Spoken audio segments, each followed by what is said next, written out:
Hello, everybody, and welcome back to the Distance Dilemma podcast. My name is Shaun, and I am in Dublin, Ireland. And this is Imran. He is in Thun, Switzerland, and this is our long distance friendship podcast. We're going to kick things off this week like we do every week with out of context weekly scenarios. This is the part of the show where me and Imran give each other sections of our week out of context, and the other person has to try and guess what's going on through a series of yes or no questions. So, Imran, what is your out of context weekly scenario? My out of context weekly scenario is I had a musical cultural experience.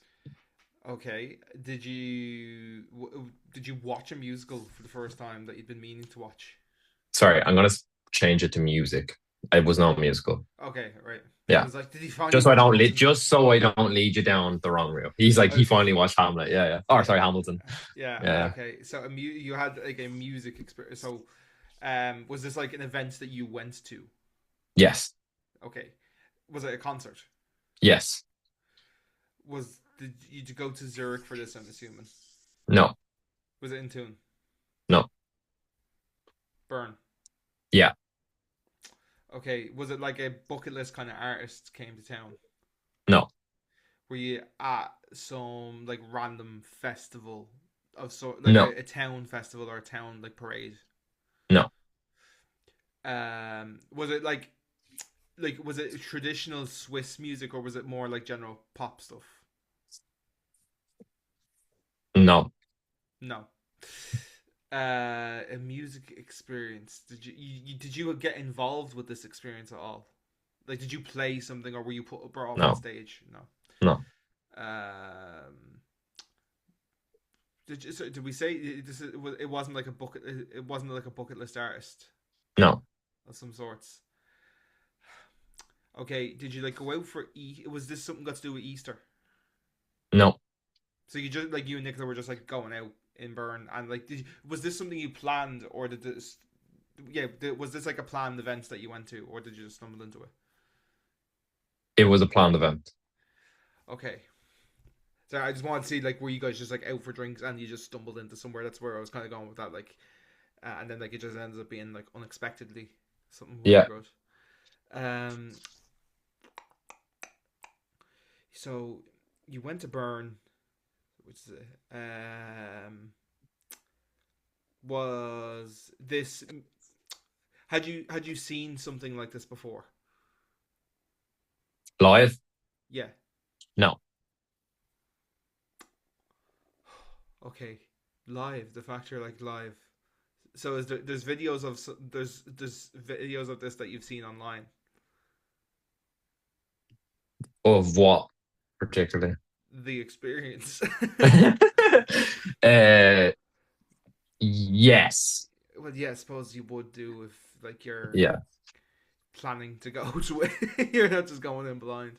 I am purposely Um. making it more difficult because every week he's got it. So Okay. Okay. So all I've gotten that is you went to a was it like a traditional kind of like rock concert? no, Was it like some sort of like showpiece for was it like a tribute act in some way? no,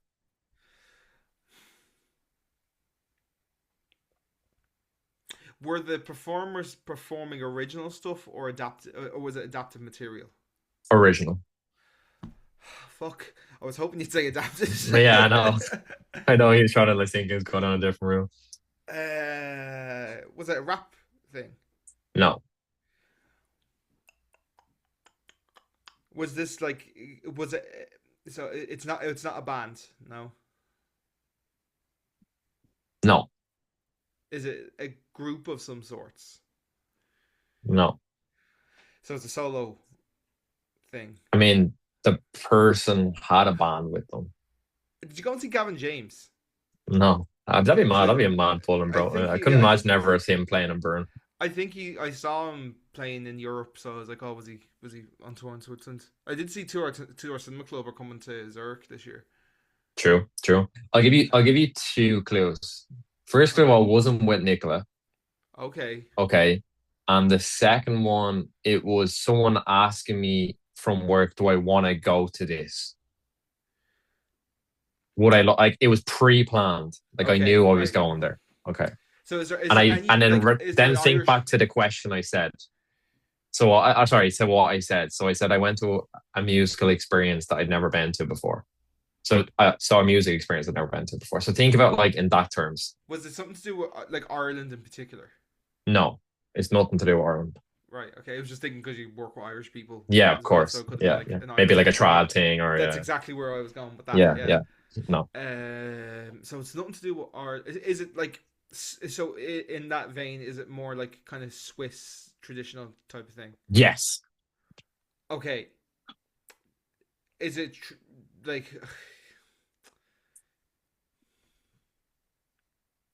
I don't know. This is. I feel like this is something that's like very like niche to, like you don't. I could give you the biggest clue, but I know if I say it, you'll probably get it straight away. Um, Okay, think more on the genre. I think if you go down that route, you might be able to figure it out. Singer songwriter. I mean, yeah, I mean, the person is a singer So songwriter. you Yeah, went. So you. So just to you, someone from work asked, "Did you want to go and see somebody in concert in Bern?" correct, correct. Okay, Yes. so now I need to figure out who you went to go and see. No, I don't need you to find out who. What? So I what do just I need need you to to. find out? You need to find out what was the cultural experience. What was the genre? That's what I want you to find out. Reggae. Yes. Yes. Okay, Well done. that There we was a go. shot in the There we dark. go. That was a shot in the dark. Well done. Yeah. So I went to my first ever live. So they have Swiss reggae here, which I never knew was a thing. So it's all in Swiss Deutsch. So that was very weird experience for me because I didn't understand one word they were saying. But also, I feel like because the type of music, you don't necessarily need to understand what they're saying because I feel like with reggae, it's a lot on like the environment, the beats, the live music, I suppose, is the way of looking at it. I was gonna say Adam Layton, and I thought you would have picked up straight away if I had Yeah, said yeah, that. I That would was have. my clue. Yeah. Adam Layton, by for context, is one of Shaun's mates, and he loves reggae music. So shout out to Adam. So that's what I was trying to think. If I had said that, you would have went down that route. So yes. Anyway, I went to a concert in Bern with a lad from work. He asked me, "Did I want to go to this Swiss reggae thing?" I said, "Why not? I love live music, so I'll go down." And I have to say, it was great. And the venue was very similar layout to the Olympia, Mm. a bit smaller, I would say. But really good sound, good environment as well. There was a lot of like mixed ages between like elderly. There was like a kid there. I think it was his first concert. Like he was at the front, and we met some of his mates as well. But yeah, really enjoyed it. I think I'll definitely go back to a reggae event as well. I was expecting like a cloud of smoke everywhere, but then I forgot I was in Switzerland. That just didn't happen. I think that's like probably most people's like mindset of you when you think of like reggae music from like people that aren't into reggae music. Mm. But I have to say, yeah, really good. Really enjoyed it. So yeah, well done. Fair play for numbing it down. I'm actually Well, proud that I got that because I was really struggling with that for a while. I was purposely trying to make it hard because I was like, he's on such a roll recently where he's got them like 6 weeks in a row, and I think I haven't got one the last two. So, what was your out of context weekly scenario? So my out of context weekly scenario is a sudden skip. A sudden skip. Yeah. Okay, this is does it have anything to do with watching something? No. No, so it's nothing to do with TV, movie, that kind of area. No. No. Does it have anything to do with the bathroom? No. Okay. A sudden skip. Was it the physical movement of a skip? No. No. Was it the crisps? No, that's I was No. expecting that Yeah, to be. yeah. You're That probably was like expecting that first. I was Yeah. like, oh, I could like that's like one of the, maybe I was just like I was putting skips in the shopping basket or something. That's where I came up with it, but no. Yeah. Okay. So a sudden skip. The context. So you didn't make the physical movement. It has nothing to do with the crisps. It's nothing to do with TV. Were you in the house No. with this situation? Was it on your phone? Were you No. watching? Were you watching memes or a video on your phone? No. Okay, so it's nothing to do with the phone at all. No. Okay. You're so like I'm on the that's wrong no, but route. Yeah, I'm on the you're wrong one. getting warmer with that territory. Okay, were you watching someone else's phone? No. No, no. Okay. Does this just have to do with you or with another person? Sorry, I forgot to yes or no. Is it you and Simone? Yes. Yes. So you and Simone were kind of trying to skip past something. Was there like were you walking Xena and there was like another dog and you were trying to like skip past them, or has anything to do with No, Xena at all? no. No. Okay. Did I ask, were you in the house when this whole You thing did took place? ask. You Yeah, did ask sorry. that at the start. So, okay. So were you out and about? Were you in the car? Yes. Yeah. Okay. Were you playing? Oh, okay. So you in the car listening to music and a song came on and you were like, skip that really quickly. Yes. That's it. That's Yes. exactly Okay. it. Perfect. Perfect. Grand. Perfect. Right. Perfect. So yeah, Okay. I'll give that one to you. Right. Yeah. Yeah. There's other details in there. So the reason we had to skip this on. So this happened on Easter, right? And we went over to my auntie's house for dinner, and we picked up my grandparents, and we were driving, and we're just driving along the road, and my nana is fantastic at filling the silence and grand. So like we're all waffling away, can't even really hear the music, right? As what happens when you're driving somewhere. It's about a 25-minute drive. Like, conversation died down a little bit. Everyone was just chilling. And there was about 5 seconds of nothing where you could just hear the music on the radio. And in that, so one song ended, and the next song that came up was Tears by Sabrina Carpenter. Okay. So the first few lyrics of that being, I get wet at the thought of you. Uh huh. Okay. Didn't Okay. think that was going to be the vibe for the car. So me and like Simone like looked at each other dead in the eye and like both like jumped to press the skip button on the thing. But that was it. I just thought that was quite funny. Yes, yeah, I don't really listen to Sabrina Carpenter, so I wouldn't know that. So that's an interesting factor. It's It's a always very funny, like when sexualized you're, song. Like yeah, it's horny on fucking on audio. That's what that I always is. think it's so funny if you're like, it's like, I feel like some people, when they have like Spotify or Apple Music, they're very like organized with their playlist. But I think that people that have like all their music in one giant playlist and they just click shuffle are crazy. Because like you could go from like heavy rock metal to like cutesy, like maybe like bit of like a bop like Dua Lipa, to then going Yeah. back to like insane rap, to then going back to like jazz music in the space of four songs. Like I You're just think gonna that people like that are crazy. Like, Well, I am that crazy person. oh I'm not gonna man, lie. you're Now, in the crazy. context, so right. Thing is, I don't disagree with you on what you're saying, right? But my argument to that is, I have a playlist for the car called Driving. I think everybody who has a car has their playlist for that. Of course. And what I specifically try to put into that playlist, I have my own personal playlist. I have a gym playlist. I have like a playlist for when I'm on the bus where it's like my music, and then I have like playlists that are like more deep cuts of stuff that I like, right? That I will listen to. But the car playlist in particular, I really fucked up my speech on that one. The car playlist in particular, I put everything in there because I want it to be a case of when you get in the car, there's something for everyone in there. I don't want it to just be my music because then all people will be listening to is Foo Fighters, Coronas, and like metal. Yeah. Whereas like I want people to get in the car and Dua Lipa. Whereas I Yeah. want I want my grandparents to get into the car and like a CCR or a Beatles song or now like I like CCR, I like the Beatles, I like AC/DC, but like they wouldn't be my favorite bands. But I Yeah. like having those songs in the playlist for other people. And then like I will also have like generic kind of poppier songs for when I'm giving my friends lifts, like so like there's some there's like some Chaperone songs in there. Now I don't mind Chaperone, maybe not after the last few weeks as we were talking about the podcast a week or two ago, but like I have the kind of more radio pop friendly songs in there as well. But then I also have the songs that I like. So like my driving playlist I think has like I think it's like 1,600 songs in it or something like that. I throw everything in there. It comes up on shuffle, and whatever plays. Whereas my deep cuts or like my stuff, like my gym playlist is all like kind of very similar vibes. Like there's one or two kind of poppier songs and like Billy Ocean and Phil Collins, but then the rest of it is all typical kind of heavier rock music, like to get you through the pump. Yeah, I understand. It kind of just depends on like the setting of who, like who's with you as well. But Like that's say for exactly the like say for example, like if I'm with you, like I'm not just gonna rap, like throw on my rap, deep cut, undercut playlist because I know that's not particularly your kind of setting. It'd be like the same with me if I jumped in with you and you'd be like, I'm gonna put on country music because that's not like yeah. my kind of era that I enjoy. But then like if I'm in the car, I feel like you're always trying to please everyone in the car.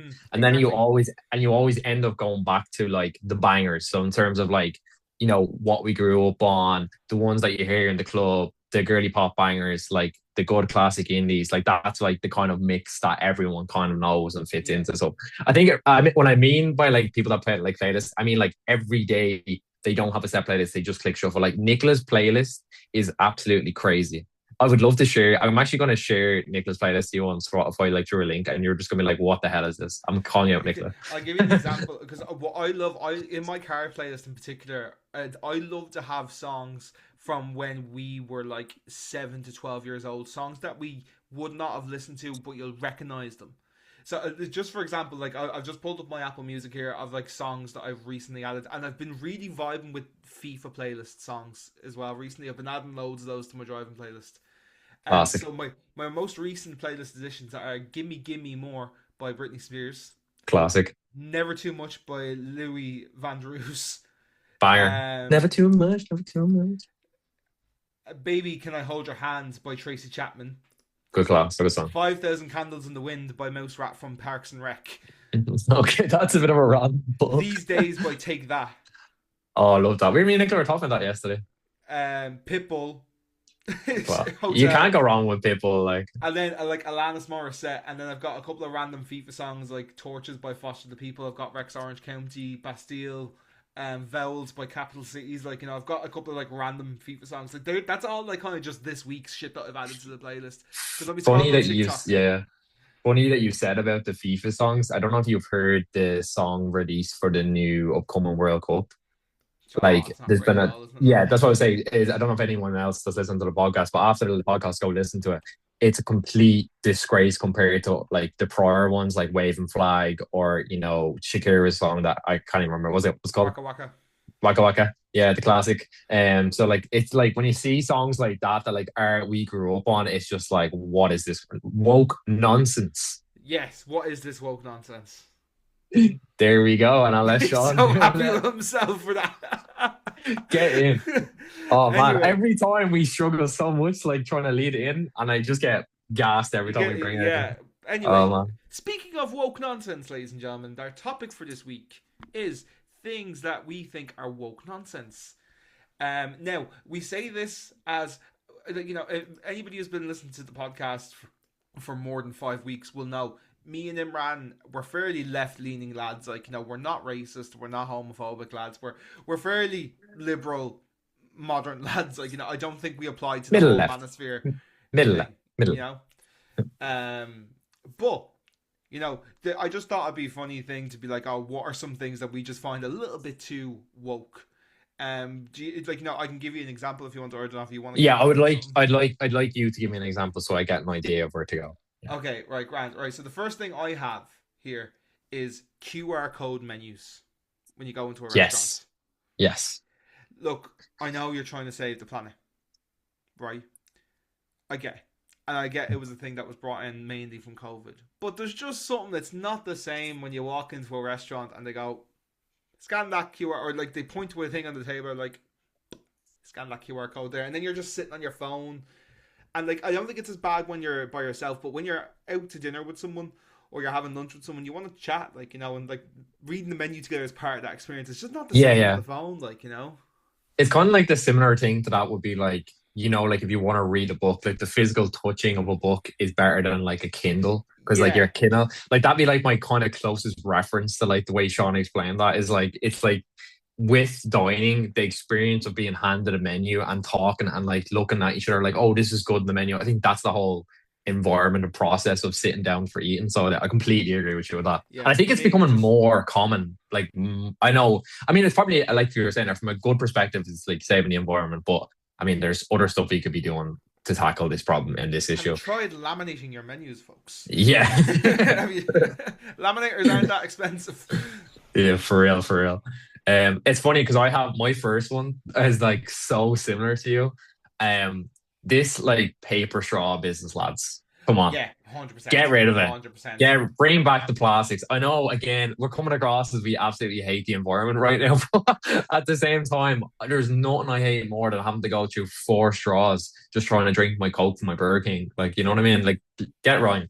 Even like, I don't have an issue with the metal ones as well. As long as they're washed, like, I actually don't have a Yeah, problem with it. But like, for 100%. me, the plastic ones are just like, they're just quick and easy to go. They barely ever crack unless you're messing around with it. Like, That's that for I me in think utter wokeness. especially in sit down places, like takeaway, like I still like I agree with you 100% on this. I'm not arguing at all, but I think especially in the context of sit in places, like if you go to Eddie Rockets and they're giving you metal utensils, can we not just get like a stronger straw instead of giving you the fucking wet nappies that are them fucking paper straws after two sips? Like Yeah. milkshakes with paper straws in particular are a struggle.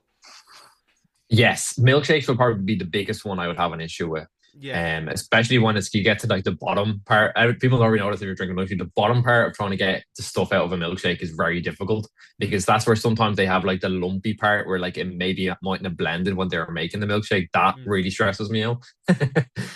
So that's kind of like the first one I had in relation to that. What other ones do you have? Um. Okay, we need to stop putting cheese into everything. Disagree.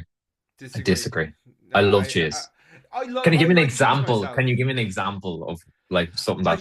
I just every time I go to somewhere, I feel like there's like a loaded version of something with an unnecessary amount of cheese added to it, or like, you know, like there's a lot of really shit cheese sauces out there as well. I don't know. There's just like an overload of like cheese being added to shit. And look, like I Yeah, said, I enjoy it. One of my favorite sandwiches is a cheese toasty. I love a cheeseburger. I'm not saying I don't. I buy a bag of cheese a week in the weekly shop. Like I have my fair amount of it, but I do think just people, it's just getting added to too many things. Like not everything needs to be loaded to this with like four blend cheese and cheese sauce. And yeah, I don't know, it's something I'm just kind of seeing a lot recently. I just think it's something that needs to kind of calm down a little bit in my view. okay, he's a cheese hair. This is like that Wallace and Gromit meme where it's like the guy he's like always asking for cheese, and the guy is like, I hate the cheese. Like the dog is so sick of Wallace asking for cheese. Even Wensleydale. Yeah. Yeah, I disagree on that one. A close one, I don't have another one to food necessarily, but for me, I had it written down here was the misinformation of news on social media platforms is crazy. Like every week, like Nick, I remember a whole month ago, I can give an example. I don't know if you remember the meme of Bad Baby. She went on Dr. Phil years ago. Yeah. Me and Nicola were coming back from Turkey, and Nicola was saying to me, "Oh my God, Bad Baby just died." Like she kept saying, "Bad Baby just died," and I was explaining this story to me, like, "Bad Baby just died," and I was like, "Nicola, she's not dead. I'm telling you now, she's not dead. It's misinformation." Because you can even see it from the way the news article is posted.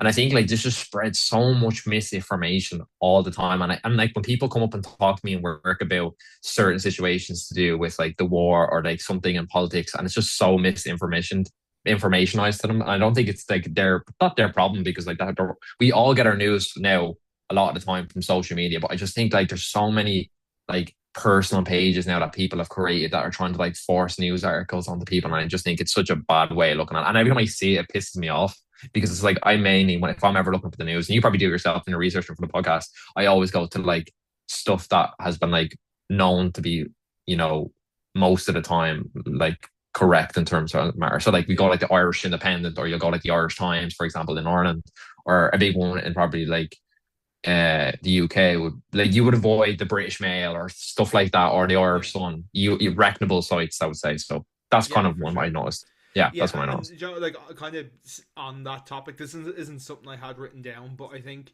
this is one that's probably a little bit more politically Yeah, woke, but like people who pressure everyone to make a stance on every issue.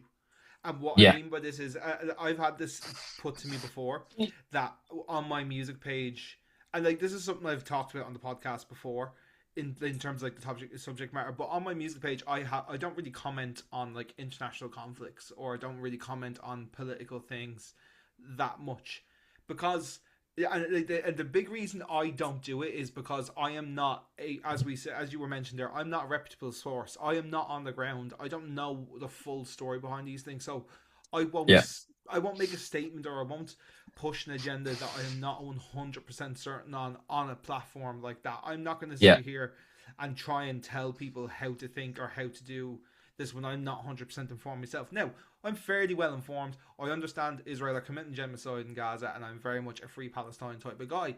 I know Trump is becoming a dictator. I know he's a fucking idiot.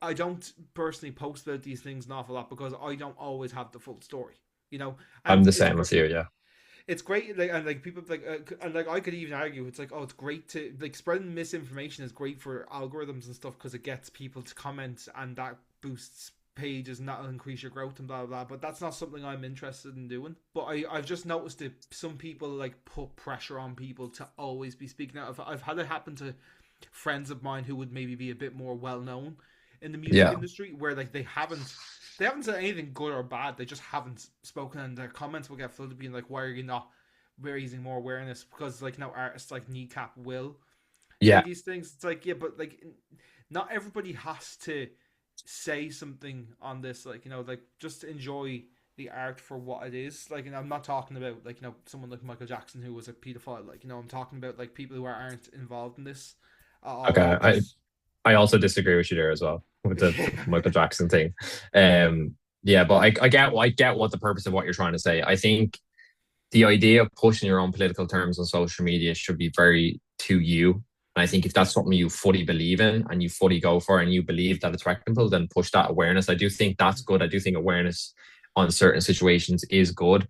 It's just never something I've ever like got involved with. Even when the BLM movement was starting, it was something I never took part in. I never share anything to do with political terms. Purely on the basis is I don't know what is correct. I mean, again, like Shaun said, we know what's right and wrong, but I mean, in terms of like a political aspect of sharing stuff that I don't know to be true or things that I don't fully believe in, I never share. And that's just like a personal thing that I've done. I don't believe that other people should not do it. If you want to share a video or something to create awareness about an issue, do it. I'm just saying, from my perspective, it's not something I ever politically took place in. Yeah, and that's Yeah, like I'm like you just said there. I'm not saying you shouldn't do it. I'm just saying the yeah, reason I personally don't do it. I don't like other people like trying to force people to share their views in these things because we, as much as we might like to think we know the full story, you don't always know the full story in these things.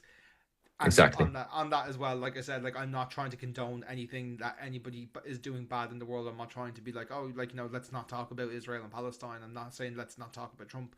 Have these conversations. Like I'm just saying, and I'm pretty sure Imran is in it, like 100% with me in this as well. Like we just don't share and talk about these things on a Exactly. platform like that, just because we don't have 100% of the information at our fingertips, like other people might do, or we wouldn't be as confident with that, like with what we're saying at I always times. think as well when it with political terms as well, it can be the start of a conversation that can be sensitive for people, and you don't know why people's perspective changes of you in different scenarios. Like you see it in workplaces, you see it, at home, or you see it like when you're talking to your friends. Like everybody has a different mindset towards things. So I think it's always good to be like sensitive or aware of other people when they're dealing with situations like this. Mm. This is kind of probably the wrong time to bring this in after we just spoke about that. But I am very much on the basis that this isn't a woke nonsense, but I think separating art from artists is very important. And I can give you prime examples. I mean, we will get into it later. Kanye is an example like that. We'll be speaking a bit later in the podcast. Another person would probably, like Shaun kind of said there, would be Michael Jackson. Another thing I would say is like there's a lot of artists that paint, like a lot of painters that had very difficult lives in terms of like how they were brought up and what they've kind of perceived to be. And I do think this is where art stands as a form. If you use this theory of like that art is a singular thing to a person, then no artist will ever be viewed at that part. Yes, you can be a good person, but I definitely think once art is out in the world, people's perspective of something changes over time, and I don't think it should be dwelled onto one particular bad person. Does that before I get cancelled? Does that mean that I think that if you're a shitty person that you should get reckonable off this? No. If they should get wealth off this? No. But I think if once art is given out into the world, it doesn't belong to you anymore. And like a lot of artists speak about this. Like once Shaun releases a song, the song is still Shaun's song, but it's released to every other listener who views his music. And it's the same with painting, with football, with any expression of art. So that's my point of view. That I think people that don't think like that is other woke novels. Yeah, That's my personal. I totally agree with you. I think you Yeah, got to separate the art from the artist because yeah, like I couldn't have said it better myself there. Like with when I release a song, that song is now the world song. Not that everyone in the yeah. world is listening to my songs in particular. Like but I then consider like in the process of making these songs, they're very personal and they're mine. But once they're out there, I'm like, yeah, okay, I wrote the song, but whatever you get from this song is now yours and no longer mine. Like, it's not my right to tell you this is how you should or shouldn't feel from a song, even if it is mine, because it's now a piece of art in the world for you to consume, and you can get out of it what you want. Where that's good, where Exactly. that's bad. So yeah, totally agree with you on that. That's why I think expression is so important with art. I think that's like the main thing I get from any type of like music or say art painting, or if I'm watching football, it's like everything is expression. And like it's funny, like, because like when I think of like I won't talk too much about football, but when I think of like artists that played in a football pitch, I always go back to like the maestros that were in the middle. So you've got like Iniesta, Xavi, like these were players me and Shaun would have grown up watching. And it was like when they were playing football, it's like they're not even playing football, they're going into a different flow state. So that's like the Mm. primary, a good example for me to say that like I don't know anything about the person life. I don't know who they were as a character, but what I see and I take from it is like a good perspective of seeing someone. I won't get too into a bunch because I know Shaun plays a couple more, so I'll let him bring in someone. Do you have any more? Yeah, people who characterize being late as a quirky personality. Okay. So someone said this to you that this is their personality trait? It's so no. I've just come across people in life that like are very nonchalant about being late, and I just think it's fucking rude. If I am like a minute late to something, I am fucking mortified. Like I'm apologizing profusely. I'm like, I'm so sorry for whatever reason. Yeah. Like sometimes it's because it's your own fault, because it's because of mismanagement. Sometimes because it's traffic. Sometimes Yeah. because of other people. Cool. Shit happens. Like everyone's going to be late at points in their life, and sometimes it'll be your fault. Sometimes it won't be your fault, and that's fine. But like people who are like routinely late, who just don't address it and don't do anything about it, wreck my head. And I think like accepting those people are being like, oh, it's just like them as a person. It's like, no, it's just rude. It just is like fully rude to other people. It's disrespectful to other people's time. I think if you like, I think with bad time management, it's always something you can change. I think it's something like you can change in yourself. It's not like something that's out of your control. Like, for example, like you said there, like if you're in the car and there's traffic, or you wake up late randomly, and things like that that happen like naturally in a day-to-day life. I think that's a good way to think. But I think if you're making it your personality, I think that's a really poor like mental health trait that you've like Yeah. developed onto yourself. Like I'm always late, that kind of thing.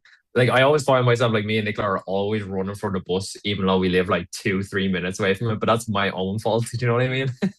It's like I'm not giving myself enough time to go and do it, so I can't blame anyone else. If I missed the bus here, it'd be purely my fault because the bus is always on time. That's like probably Yeah. the good thing about living in Ireland is like at least the bus is always late. So every time you get there, you maybe might make Yeah, it. it's very. um, I'm one of those people that really abide by like early is on time and on time is late. I'm always like the y- person that like I try and be at something like 5-10 minutes before. Always. Am I always successful in that? No. Like I said, like shit happens. Like but that's how I try to operate. have you got any more? I actually have no more written down at the moment. I'm trying to think of something off the top of my Okay, noggin. the other one that I have, this people might really fucking disagree with me, and people might think I'm an awful asshole for saying this, and I'm willing to say this with my chest out Love and that. take any criticism that come my way. And you might disagree with me on this as well. I don't think you're going to disagree too heavily with me on this, right? But Okay. it's the fact that I'm going to say it. So Right. this, like I said, people this could really rub people the wrong way. But let me explain what I Clip mean it. fully, Clip it. right? Let me explain what I mean fully by this point. So Okay. people who post about people dying on social media for clout, right? Yes. So what I mean by this in full context, right? If someone close to you has passed and you want to put something up, um, just to like kind of announce, like I know when my mom died, I didn't like put up a post being like "rip mom" blah blah, blah, but I put something up to be like, hey, anybody who wants funeral information, go here, right? I'm not talking about that sort of thing, or like if someone like it's been a known thing, someone in your life has been battling, a disease of some sort, and you put up to be like just letting people know, because it's easier than ringing around and letting every friend from college or letting everybody in your life know. I'm not talking about that. What I'm talking about is like 6-7 years down the line, making posts that are very clearly just trying to get clout from people, like who are like, it's very much like, oh, I missed, like it's like they're writing a letter to the person on who died on social media. It's like, man, like this person is dead. They don't have social media. They probably like, especially when it's like someone who's a bit older and they never had social media, or someone just that just didn't have it, like, and it's clearly just being done for attention. And I'm not trying to say, oh, you can't grieve in your way, and you might want some affection from other people as part of your grieving process. I'm not judging that, but I think like using someone's death for clout on social media is just fucking disgusting. I completely agree with you. I mean, it's something that me and the lads have actually spoken about a lot. Um, I often see it as well, like people do it with animals and things like this. Again, like you said, if it's something that you reminisce on and it's something that you post about and you feel like it's important for other people to get an understanding of it, I suppose that's okay. But I feel like if you're pushing it purely for the clout reason, it's like if you're trying to think, okay, I'm going to get benefit from this by posting it and get more followings or more, influences attract to me, I think that's just a negative way of looking at it. And it just shows like our generation is like so afraid to actually open and talk about things like this with the person when they're alive. I think like more enough, like most people now won't say things to their friend that they probably want to say to them. And that's Mm. why when people get drunk and they let their they get a bit loose, that's when they start opening up to their friends, and like that's when like the deep meaningful conversations come out, because people are like, oh, I have this wall down now, I can express myself to this person. Yeah. It's kind of sad, because I wish as like a society we are all a bit more open to it.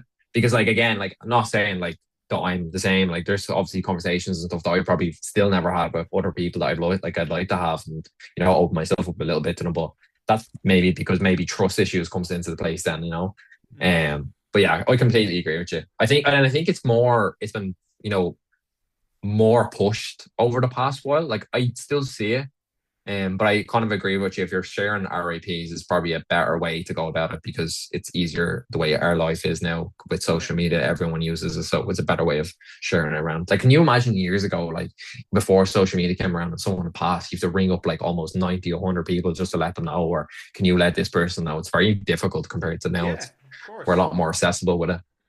Yeah, Yeah. it's more the, like I said, like it's the kind of searching for clout element, and like people like writing as if they're writing a letter to the dead person on social media, and just to kind of like force some form of engagement in a way, like when obviously like the person's not gonna fucking see it, and if you believe in God and that sort of stuff and you want to pray to them, that's your own prerogative, like but like putting something on social media like that, like I said, like, I mean this in a, I don't mean like because I imagine when Xena dies, like I'll put something up just to let people know the dog has died, like outside, like obviously you'll ring the immediate family, like but like just so like people are kind of aware, like but then like I wouldn't like 6 months down the line be like putting up something like, Xena, we miss you every day, we miss your paw marks, we miss the smell of your fucking shite, like like No, yeah, it's so true though. It is so like true. because And like like, sometimes I look at these things and I'm like, look, it's very sad that you've lost this person. I'm not trying to like shit on your grief, and I'm not trying to shit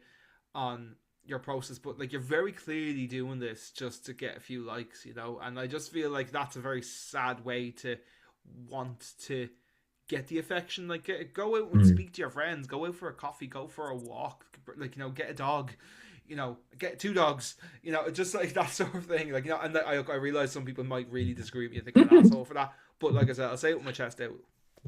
No, I agree with you though. I think it'll ruffle a few feathers, but I think it's a good way of looking at a situation that we see on social media all the time. Because I see it often. It's things that like I see maybe once a month, every 2 months, and like every time I see it, I'm just trying to think in different perspective. Is like they can't talk back to you. Like the person is not there anymore. Exactly. That's where AI will become very scary in the future, if that's being able to, you know, allow you to talk to the other side. But we won't go dwell too much onto that. I actually have no more written down. I'm trying to think of, oh, I have one that I've a big pet peeve with, and it's not that big of a deal, but I'm going to bring it up anyway. Bringing the prices of Freddo. I think, like, I'm sick of this. That's Like, woke nonsense. I agree. that's utter woke nonsense. Like that is the definition of utter woke nonsense. Like keep Freddos. I remember growing up, Freddos were like that cheap bar that you were able to grab a few change out of your couch, or you're able to ask your mom for a bit of money, and she'd give you like the 50 cent, 20 cent, whatever she had in her wallet, so you can go to the shop with the lads, and you'd be able to get the orange fizzy lollipops, a Freddo bar, and maybe a 50 cent or €1 bag of jellies from Central. That was like my go-to 3 pack for Yeah. like the whole time growing up for about 4 or 5 years, from like 8 to like 12. Like I remember that was like the consistent, like boom, boom, boom. That's what you're getting Yeah. every time. Totally agree with you. Totally agree Totally with you. agree. I used to And get I for £2. So there was within walking distance from my house. You wouldn't remember my old house. There was yeah, a walking distance. There was an Aldi and there was a Spar. Right. So €2 in Aldi feast. Right. So I would go to Aldi, get like a packet of cookies for like 40 cents. I'd get like another like random like biscuit of some sorts or chocolate bar. I'd probably get like maybe three things for like 140, 150, and then I'd walk over to Spar and get a can of American Cola for 50 cent, and I'd have a feast for £2. You wouldn't get that nowadays. no, you wouldn't get that nowadays. And I actually think like the the munch deals now are like getting more expensive. Like I miss the idea because when I think of like when I used to talk about this, like what's your like fiver a munch deal? It would be like your soft drink, your packet of crisps, your like your roll or your sandwich, and like a chocolate bar. That's like the adult like 4 pack, 5 pack. And it's like now as like we move on and it's way things like everything is getting more expensive. It's like now your 5 pack is nearly costing you 15 quid, nearly 20 quid for a 5 pack. Or back in the day, you'd be able to get it for 7, 8 quid, you know? Mm. So utter woke nonsense. Or Yes. woke Have you got any nonsense. more? No, I haven't, and I think that's I didn't chat to you about this before, but there's something that has come to mind for current affairs. So I'm Okay, gonna move into current affairs, but kind of keeping on top of something we were just talking about there, being cool. sweets and stuff. So obviously Yeah. it was Easter there last week, and we talked a little bit about Easter. But I was seeing so much in the news about Cadbury's and people complaining that they added palm oil into the chocolate. Right? Have you seen Okay. anything on this? No, I've seen nothing about this. They basically changed the ingredient, like one of the ingredients that goes into it, and palm oil is now in Cadbury's. Right? This is one, current affairs, and two, woke nonsense. In my opinion, it's hitting both marks. It's a perfect segue for us. So they've changed the ingredients. I personally had an Easter egg on Easter Sunday, and I could not taste a bit of difference. I like, and there's so many things being like, oh my god, they're after adding palm oil to this. It's so bad for your health. Blah blah blah. Man, like you're eating an Easter egg. This you're You're not. It's eating the not like chocolate, like it's not like like like it's not. You're not eating this for the health benefits. Like it tasted the exact same. For me, it was just like what is all on about. And there's loads of people like protesting Cadbury, and they're like not. They're like refusing to buy Cadbury's chocolate. It tastes the exact same. It's tasted the same. Look, is it probably the exact same from when we were kids? No, there's probably some differences. Like any product over time, bananas are a prime example. Bananas now taste so different to bananas like 30, 40 years ago. Not that I'm of old enough course. to verify that myself, but it's a scientific thing that bananas have massively changed in taste over the last 30 to 40 years. Yeah. It's just a similar thing. Like, everyone's like, oh, like the thing is, right, too much of any one ingredient is bad for you. And there's a lot of talk with this with like diet drinks as well, about how you shouldn't drink Diet Coke and Coke Zero and all these sort of things, or like Monster that has zero sugar and stuff because of the sweeteners. 9 times out of 10, it takes about like 20. I think with Coke Zero in particular, I think you would have to drink 20 Coke Zeros a day for 3 weeks in a row for like 1% of the aspartame in it to have any sort of effect on you. And even at that, there wouldn't even be much of an effect. And I think it would spike your insulin or something like that. Now, don't quote me on the effect of it there, but I know that you have to drink like monumental amounts of this stuff for it to have an effect, and they wouldn't. Sean's gonna do a test now, drinking 20 cans of There we go. Coke Zero next I've got week. a 24 pack in the shopping this week, so we're We'll get full. through him. He'll give us his review at the end of the week. Yeah, but yeah, it's really, for me, it's woke nonsense. It's like, lads, just fucking eat the chocolate bar and enjoy it. And if you don't like it, that's fine. Don't eat it. Go to Nestle, go to Galaxy, go to Mars, do whatever you want. You and your Easter eggs of vendetta will never end. Yeah, It's like this thing though. It's like this thing with like if you're going to eat from the perspective of health, you already know anything from the ground, anything from an animal is probably the healthiest way you're going to go about things. We already know this. To avoid processed foods is the best way. I mean, like we said before, if we had the money or if I had the time to work around and not buy processed foods, I'd do that, no problem. But again, I enjoy these foods. So, and I already, I don't know if people notice this in the podcast, we're all going to die. So eventually enjoy yourself. Have your little 20 Coke Zeros, have your little palm oil chocolate bar. I'm not going to give out to you for it. So, you know what I yeah. mean? And I saw Exactly. something from a nutritionist the other day. I can't remember her name on TikTok, but I follow her and she's really good. Now, again, I don't know how accurate this is, right? But she's a good source. I've watched her videos and I tend to agree with a lot of stuff she says. I think it's like Jordan GQ. She's some nutritionist who does TikTok recipe videos, and she's all about Yeah. increasing protein and fiber in your diet. She's fairly good. Really recommend checking her out. Do I know her name to recommend it right now? No, I don't. Anyway, um, but she was talking about this in the sense of, I think Marks and Spencers have brought in like a range of like traditionally processed foods where the packaging is just the ingredients and it's meant to be like really minimal, because it's quite a big trend like in design nowadays, like that people want like a minimal thing, so they're trying to put that on the packaging. But Yeah. she actually made the point that, like, yes, should you go for whole foods? Should you go for the things that we just spoke about there? Yeah, absolutely. But in these ultra processed foods, they've actually gotten to a point where they are having health benefits because they will add in extra vitamins that we are deficient in, and they Missing will out on. help you. Yeah, and they will help you. It'll just help you in day to day life. Now, again, whole foods is always going to be the best thing for you. I'm not trying to sit here and be like, yeah, you should just go and eat processed foods. That's not what I'm saying at all. But I'm saying that, like, 5 oven pizzas. what I'm saying is they have their place in your diet, and it's all about balance in your diet. Of It's about course. having a healthy mix of what you like, what you should be having, processed foods and whole foods, like, The bad with the good. Yes, absolutely. But yeah, we should probably move into the actual current affairs stuff that we had, because or else this podcast is going to be like 2 hours long. True. Usual. Usual. um, yeah. So one of the things I had down for current affairs this week is there is massive protests going on in Dublin at the moment over the price of fuel. I have a couple of points here. So there's ongoing protests in Dublin focused on the rising fuel costs and just general cost of living. Protesters are arguing that everyday workers are being squeezed, especially those who rely on cars for work. Obviously, you've got massive trucks that are transporting things, that are delivering your deliveries, that are delivering stuff to small business owners as well, driving up the price of the fuel to get to the shop, which is then driving up the price on consumers then as well. What a lot of them are doing at the moment is they're literally just parking their trucks on the quays and on Collins Street, and this is causing massive disruptions. I even like Simone's having this problem, like trying to get from Ballyfermot to Blackrock. Like I think it took her like 2.5 hours to get to work this morning when it normally takes her like an hour and a half. So it's Yeah. an extra hour, and like she's having buses drive by her because all the buses are just packed because you can't drive because they're all the laneways are being blocked off. Of course. I mean, like, I understand people's frustration, and I think people, should willingly feel that they need to protest in certain manners. But like when I saw this the other day, I'm just thinking there's about 20 to 40 cars behind there that are just working family men or women that need to get to work and just provide for their families. And that's where it frustrates me, because they're not trying to do anything. And it's like, what can you do? You're not going to run over 40 people just to get to work. And it's really frustrating because a lot of the time they're not being paid on them times as well. So again, this is the problem where we don't blame the systems in place and the government policies in place. And that's where the real issue is. So that's why it really annoys me when I see stuff like this, because it's like, nothing can change in the matter of a protest unless the government take a stand. Again, do I think awareness is good? Do I think protesting is good? Yes.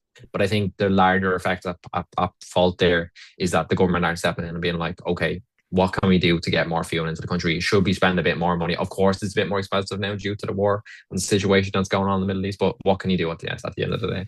Yeah, and I do look. I've been massively critical of the Irish government personally, and on this podcast many times. Of course. I do think their hands are slightly tied when it comes to the fuel stuff in particular, because, and I Mm-hmm. think Micheál Martin may have said this as well, and it's not, I don't often agree with Micheál Martin, but this is something that's more linked to the global energy market, and it's not something that they can control themselves in the government locally that True. much. Obviously, they can take away the carbon tax, they can do little things, but the bulk of this issue is coming from, as you said, the stuff in the Middle East at the moment.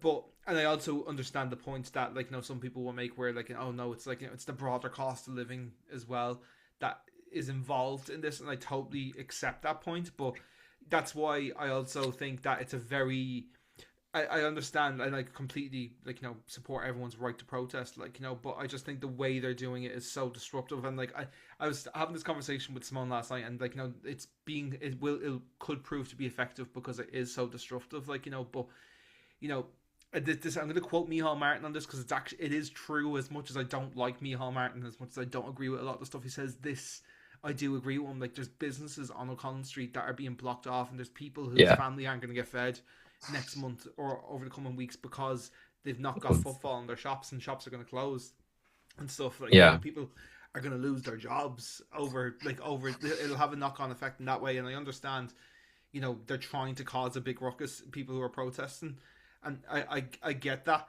but I just think the way they've gone about it is just probably a little bit too much Yeah. from my opinion. Yeah, I completely agree with you. I think that's where the problems for me stems with things like this in these scenarios. And again, I reiterate my point about not just the Irish government, but governments in general. Is like it always stems like systems in place are the biggest issue, and policies that in the long run, the people are affected more because of what's at place. And I think that's for me is my biggest issue with it. But hopefully now things will change over the coming weeks. But we are in for interesting times, people. Interesting times.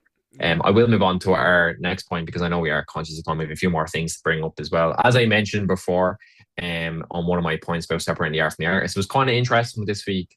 Big festival in the UK known as Wireless Festival had booked Kanye, also known as Ye, for 3 weeks, and there was a backlash immediately because of his long run of anti-Semitic pro-Nazi statements and stints on the online. After that, a lot of major sponsorships reportedly started dropping out. Pepsi, for example, was a big one. Who was the main sponsor for the festival. Politicians publicly criticized the booking, and the pressure built very fast on the festival and the UK government. I just have a couple of points here that I'm written down in front of me. Why are people are talking about it was probably the biggest one. About it is it's kind of the separation of why the artists just didn't drop out. It's become a wider argument, and the initial thing as well in terms of like the organizer initially defended the decision as Ye came out and with the idea of forgiveness and second chances against the Jewish community, but the line got absolutely steamrolled by sponsors and politicians piled in on it. And again, before I start with this point and my opinion on it, do I believe that that the art should be separate, or should the artist be should the art be separated from the artist? Yes, but in terms of this situation, do I feel that the government was a correct way to go around it? Not necessarily, because my problem is they've had people on the shows before, like Chris Brown, for example, has played at the show. They've had other people in line at their concerts, like DBE, for example, that push narratives that I've also think. But do I believe that Kanye should be speaking, anti-Semitic and pro-festival things? No, not at all. So there's two ways of looking at it. I think the biggest thing I took from the whole situation was there's bigger stuff at play in the government. And if they're looking at a festival as the main injustice system right now, that's where this country's rights are really at right now. Of course, with the UK government being so highly involved in like political warfare terms as well. So that was what I took from it. Again, with stuff like this, where you're making derogative terms as you have like a platform, I always think it's a difficult way of looking at things. But like, for example, like I be a person, I genuinely like Kanye's music. I think he's a terrific artist, but do I really agree that he's a good person? No. Do I follow some things that he says and stems with? No. Does that make me naivety to some of the things that bigger play here? Maybe. But I am definitely a person that judges things on expression and viewpoint rather from the stem down of what the person does. So again, look at this with a pinch of salt and take the viewpoint of what the government are pushing, and then also how Pepsi and other organizations pulled out of it. I don't know what you stemmed or what your information about it is. Do you have anything like ideas? Yeah, I don't know an awful lot about the situation in general. Like, I know sponsors pulled out. I know that Kanye's visa, I think, was denied as well for entry to the Yeah, UK. that That was sort of after stuff. the event had been cancelled. Yeah, yeah. So I think the root of the problem here, and I totally agree with you in the sense of like I don't agree with a lot of what Kanye has to say, and I don't think Kanye No, is a particularly good person.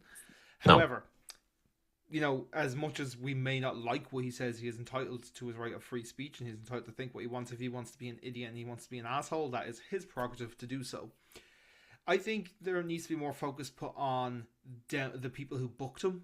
Knowing Mm, he is this figure, knowing he is this, he's going to bring a certain crowd or a certain type, and the risks that carry. Like, if you book somebody like that, how will that affect your sponsors? Because mm. they're not going to want to be associated. So, I actually think more of the blame in this situation needs to go to whoever's idea it was to book him, and maybe it was a calculated risk and they took a gamble and it's just not paid off at all. Played off. End of the day, Kanye is a huge artist. Like, he could tour the world, and like there's obviously reasons that he doesn't do that anymore. Doesn't reasons he's not doing stadium tours or Mm. arena tours, like because it's probably not safe for him to do so. If I'm being honest, like so he can only Yeah. do some of these bigger appearances. Um, But yeah, that's where I would kind of direct my criticism more. Again, like just in the context of this situation. Again, I totally agree with you in what you're saying in terms of like the politics and like what Kanye stands for and all that sort of stuff. But in this instance of like the controversy around the festival and stuff, I think it's more the onus needs to be put on the people who actually booked him. exactly. And before we move on, I just want to say that the guy who booked the festival, the guy who's wireless, is actually Jewish himself. And this is where he kind of brought the point up, which I thought was really interesting, was the standpoint of how we view bipolar and mental health diseases in like the limelight. I mean, it's very common knowledge, but it's come out that Kanye West has been bipolar for a long time and has had many, many mental health issues over recent years. Does that like I said before, do I agree with some of the stuff he says? Absolutely not. But I'm trying to say is like what kind of Shaun reiterated his point there, the idea of free speech that we are all available to. It just seems that when you're in a bigger limelight and you say something, it can be completely taken out of context, or it can be completely pushed as a narrative by social media and by government issues.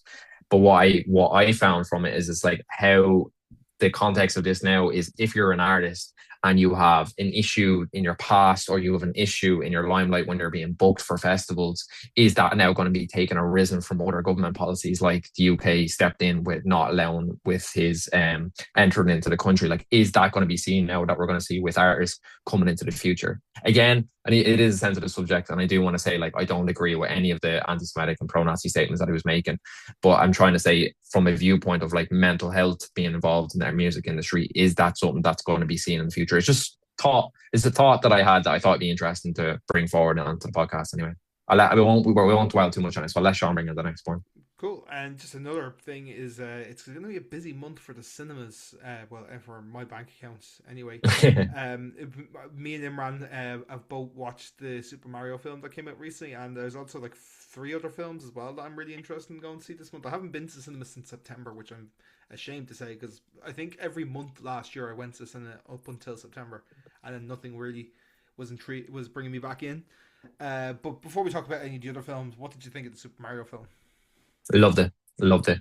Um, from anyone that hasn't seen the first one or the second one, it's just an overload of cuteness, and that's probably the best way to explain it. And I think the introduction of bringing Yoshi in was just great.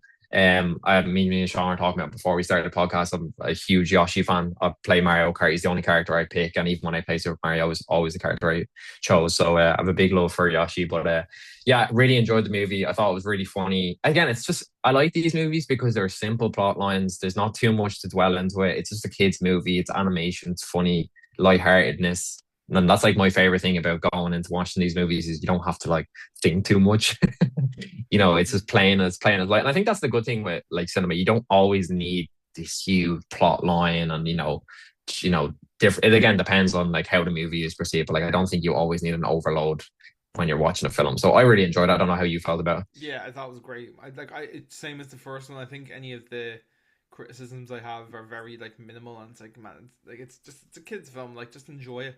I love the The cast is animation. always stacked though, isn't it? That's the one thing I always say. I'm always surprised by the cast. Like, they must be Yeah, paying them paying. yeah. Do you know what? The Toad character that was in it when Peach went off on that little side quest that she was on. Yeah, yeah. And the voice actor for that, like, he came up, and I was like, I know this voice. Who the fuck is this? And it was taking me ages, and I eventually figured it out. After it's more the same thing. It was Luis Guzman, who's in Low. Do you know? You definitely know who he is based on his face. He's like, One he's like second. he's the other Mexican guy who's in everything. That's not Danny. That's not Danny Trejo. That's And a. Oh, yeah, yeah, yeah, yeah, yeah, yeah, yeah. yeah. Oh wait, okay. Yeah, they give me a He's in. completely different person there. Okay, I spelled his name completely wrong. I got some American ophthalmologist. I know who he is now. I can see him now on my screen. Yeah. Yeah, he's an actor, and I knew his voice as well. And for some, at first I was like, "Is that Craig Robinson, the Pontiac Bandit?" But like then I was like, "No, it's not. It's a bit more Mexican." And yeah, it took me a Ah, while. yeah. I was in the cinema, and I was like, "What the hell?" He But plays yeah, Wednesday's dad in the series. That's probably the best way for people to recognize him. yeah, Yeah, he's but in yeah, Narcos very as well. good. He's Yeah, in loads of he's in shit. Like, loads of things. Yeah, yeah. but And yeah, what else movies have you got on the list? so other films I want to see this month is the drama with Yeah, Zendaya and of Robert course. Pattinson. Really interested to see that. Project Hail Mary has come onto my radar as well Yeah, recently. which is funny. Did you see it? People are saying it's like no, but people are saying it's like the best sci-fi movie come out in the last 10 years. I'm like, there's no way this is better than Interstellar. What has me interested is the same guys who directed the Lego movies, Yeah, and it'd be interesting to see how they go. they were producers on the Spider Verse films as well. So yeah, I'm expecting it to be funny. Yeah, Um, I'm, I'm but yeah, interested to see because the whole storyline is projected about like a moving rock, so that just intrigues me. It's like this is such a left pocket, comedy like sci-fi movie. So I think it'll yeah, be interesting to see how it goes. and I'd be then interested to see letterbox reviews.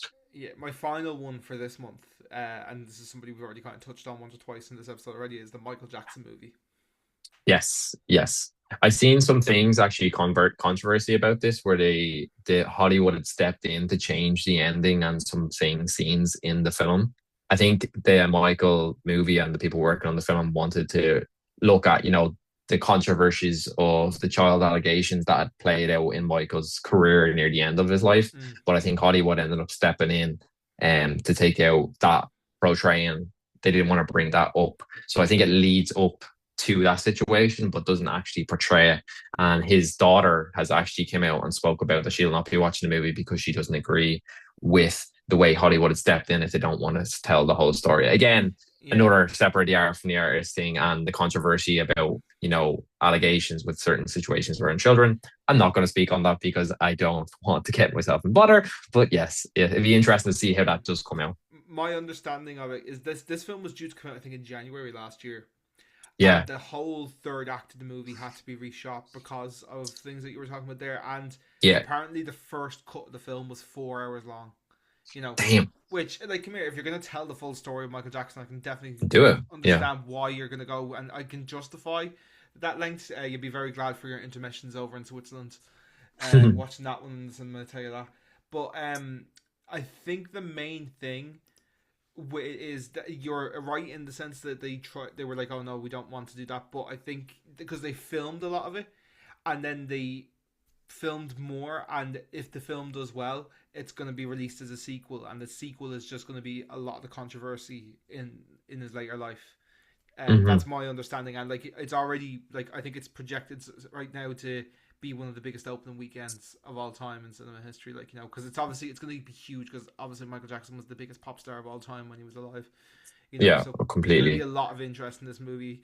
It's probably the one that I'm maybe like least excited for out of my list, but like I'm still interested. It's not one I'll probably go and see opening weekend. I'll probably wait a week or two, see how reviews are, and then I'll go in when it's died down with traffic going into the cinema. Yeah, I'll be interested to see how the reviews come in after because, like you said there, the movie was cut down. So often when movies are cut down into the optional of a second movie or a sequel, I often find that they maybe aren't able to hit the first movie as good as they thought they could be because they had to take out so much. Because I Mm, feel like that's like a big thing when it comes to like art and like film is like when you have to like minimize something, it doesn't often get its best form, if that makes sense. So I'm yeah. be interesting to see the reviews that coming in. But yeah, loads of great week and great month for film and TV. Yeah, literally film and TV, like it's popping off. Like obviously this week as well, we had the boys come back. Invincible and Daredevil have been premiering. There's a Star Wars movie coming out as well. Correct. There's loads, and I think there's another show as well that I don't watch. That Euphoria is back this week as well. Euphoria is back this Malcolm in week. the Middle is back this week. Yeah, that was a Which I'm wild so follow. excited for as well. Yeah, you're a big Malcolm in the Middle fan. I Yeah, remember that I when you were really working in like that one. Harvey. Yeah, I I really saw the like that one. trailer for that and I thought of you this week actually. Yes, sir. Yeah, Um, Sirski. yeah. Anyway, look, that's probably enough of current affairs. We need to move on for time. So we're going to go into your dilemmas, guys. This is the part of the show where you guys send us your dilemmas and we read them out anonymously and we, answer any questions that you have or we give you advice if you want advice.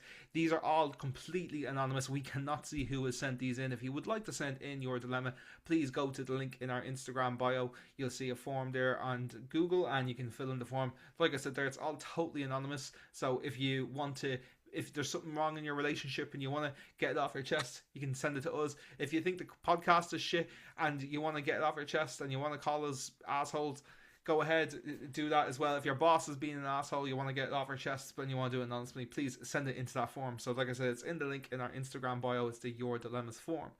This week, we have a dilemma from somebody which says, I have a friend who always forgets their wallet. Coffee, I pay. Taxi, I pay. Dinner, I'll send it to you later. They do eventually pay sometimes, but only if I remind them multiple times. Now I'm starting to feel used, but bringing it up feels awkward over small amounts. Yeah. What do you think about this, Imran?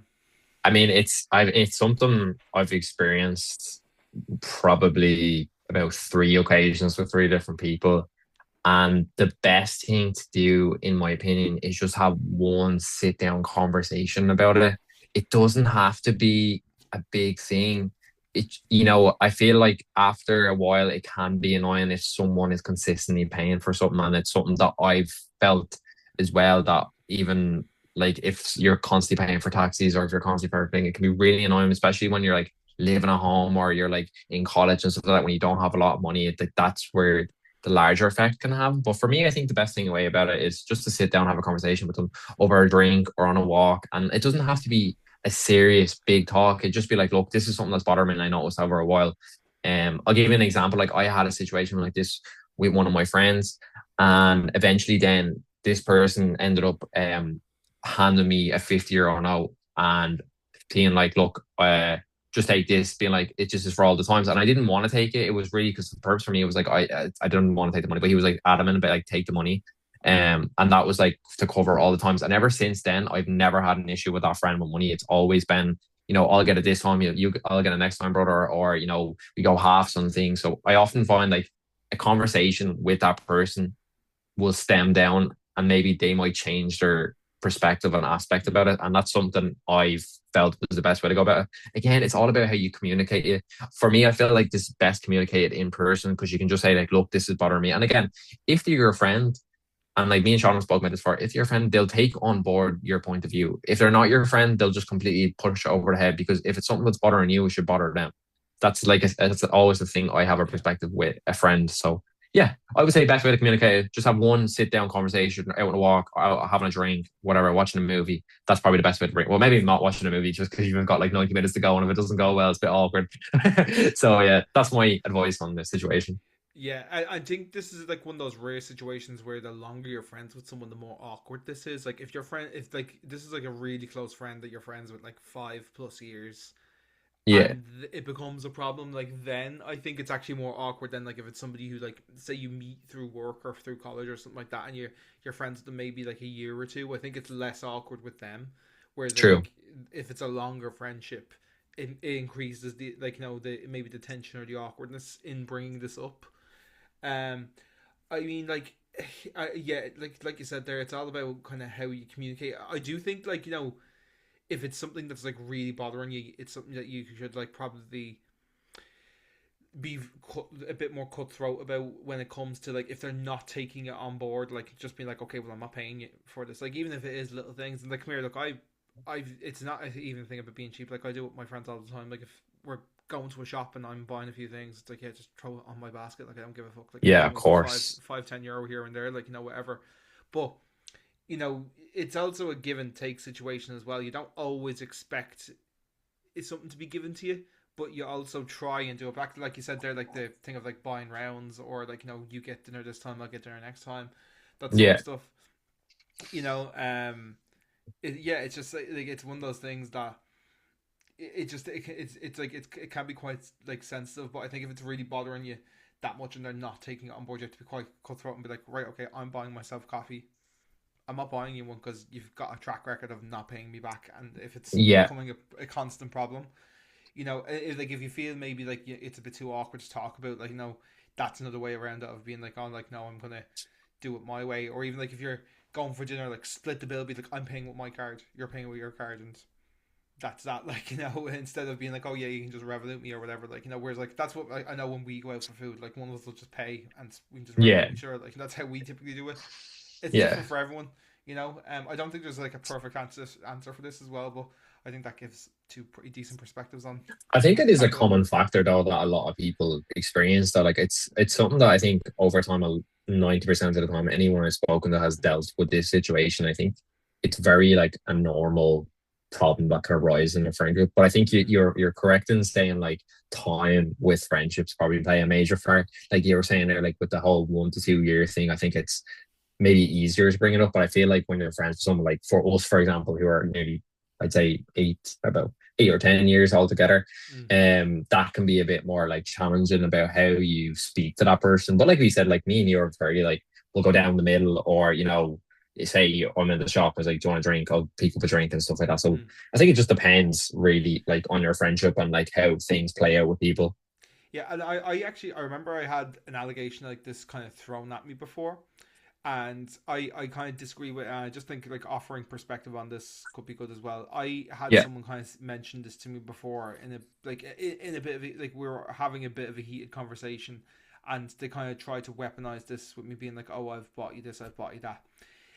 I think like it depends on like whether you're offering to do these things as well. Like if you're constantly offering to buy dinner, if you're constantly offering to buy drinks, saying like I want to pay for this, I want to pay for this. I think that also was a big part of it because this is also from when I was like 16, 17. So I wasn't really like I was working, but I was working part time, so I didn't have a lot of spare money, and I had friends that were working full time that were like, oh no, like like they purposely were like, let's go out, I would like to buy, because I would say I don't have enough money to go out, and they're like, no, I want to buy this.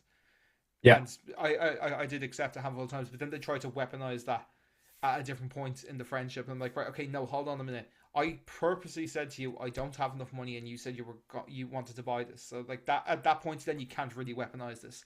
Whereas like it's different if you guys go, oh, let's go out for a coffee, and like it's constantly them. It's like let's say they invited you for coffee, and you are constantly paying, but it's not kind of like voluntary in that way. Like whereas like Yeah.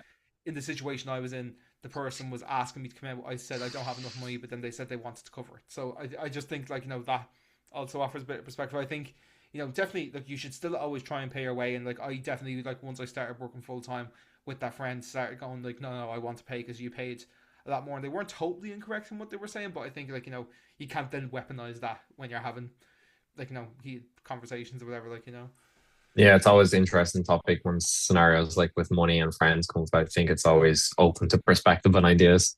But yeah, for sure, for nice sure. for sure. Right, guys, that is all we have time for today. Thank you very much for listening to episode number 60 of The Distance Dilemma. My name is Shaun. I'm in Dublin, Ireland. This has been Imran. He is in Thun, Switzerland. And this has been our Long Distance Friendship podcast. We will be back again next week, as we are every single Monday, 6 a.m. Irish time, 7 a.m. Central European time. Until then, guys, thank you very much for listening to this episode of The Distance Dilemma. And we will chat to you again next week.